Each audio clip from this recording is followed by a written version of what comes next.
Right now at 11, they have been looking for this kind of industry, a new kind of investment for West Louisville instead of what dominated the area for decades, chemicals, tobacco, whiskey. Now this warehouse on the site of a former chemical plant will become the new home of a family-owned pretzel company, baking pretzels in Park Hill. And hello, everybody. Thank you very much for joining us on the WHAS 11 night team. I'm Doug Proffitt. The owners of Stellar Snacks say West Louisville's creativity and skilled workforce drew them to the area. Now they're expanding from Carson City, Nevada, right here to Louisville to the warehouse off Dixie Highway in the Park Hill neighborhood. WHAS 11 night team's Alex Dieterer and photojournalist Jessica Farley have been talking to the owners and community leaders about how this is what they've been praying for. Amplify the impact and reach on this block and in this neighborhood. Listening to Reverend Thomas Baker, the business team making the block better, mother and daughter. Elizabeth and Gina Galvin created Stellar Snacks. Now the two are expanding their pretzel business to West Louisville from Nevada. I personally fell in love the minute I actually put my feet downtown and meet so many wonderful people. It is just the perfect home for us. They bake from scratch, producing kosher and vegan snacks. The company's growth has been fast. It was founded just in 2019. This $137 million investment to the Park Hill neighborhood will fill a 400,000 square foot warehouse with 350 full-time employees. The Stellar Snacks warehouse, located right off of Dixie Highway in West Louisville, is located right next to a train track. So all of the ingredients like flour coming in come straight to the warehouse, cutting out the middleman. And instead will prioritize hiring people from the area it will serve. High quality, high paying jobs come to West Louisville so that everyone in our city and in our state has an opportunity to succeed and to leave legacy and wealth for their families. A day of true celebration for what the business will bring to 350 families.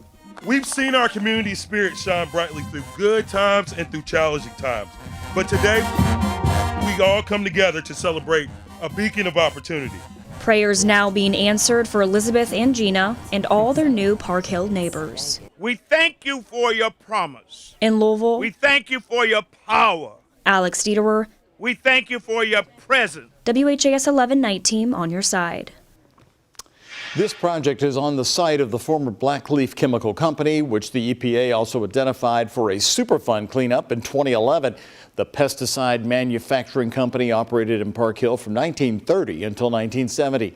Decades later, those chemicals remained in the soil, including the yards of nearby homes. It wasn't until 2018 that the companies responsible started cleaning up the site, tearing down the buildings and replacing topsoil to make it safe for commercial or industrial use. The governor today, who was there at the news conference, reminded people that the site is considered to be safe now. Investigators in Oldham County are working to find out what caused a deadly fire in Lrange over the weekend. Lrange, South Oldham, and Ballardsville fire departments responded to the home in the Echo Valley subdivision at about 9:15 Saturday night after a neighbor called 911. Today, we were back at the scene, and you can see the smoke still coming from what's left of the house. Firefighters say 2 people lived here, but only 1 was home at the time of the fire. A 62-year-old woman was found inside. She died at the scene. A dog was also found dead inside.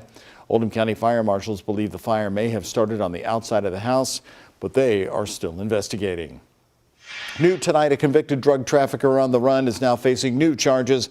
Court documents showed Jamarcus Glover, who has still not been caught, was indicted on charges including engaging in organized crime, tampering with physical evidence, and bail jumping.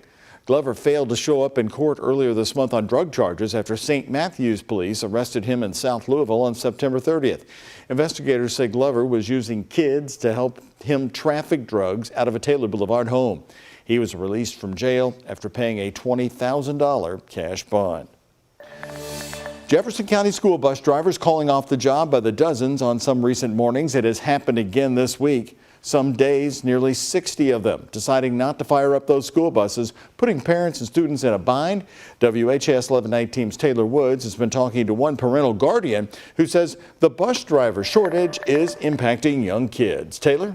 Doug, Roderick McKinney's niece and nephew attend JCPS. He says they're just 5 and 6 years old, and some days they get home 3 hours late.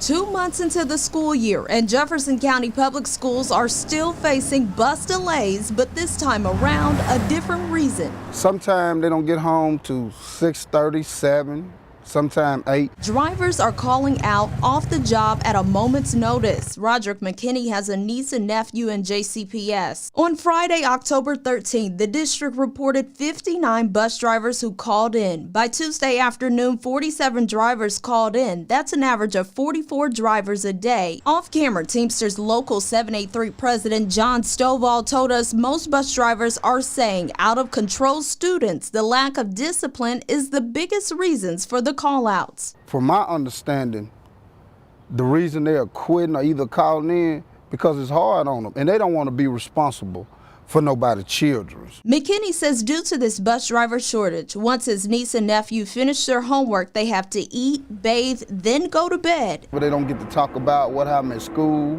or none of this. They don't get no playing time. McKinney says they're either arriving to school and coming home late, which is affecting their academics. He's not too happy with the time these bus delays have put on his family. And we have to stop in between our work schedules and go pick them up from other routes that we know that the buses run. However, he says something needs to be done between JCPS parents and bus drivers to solve this problem. I think they need to come together.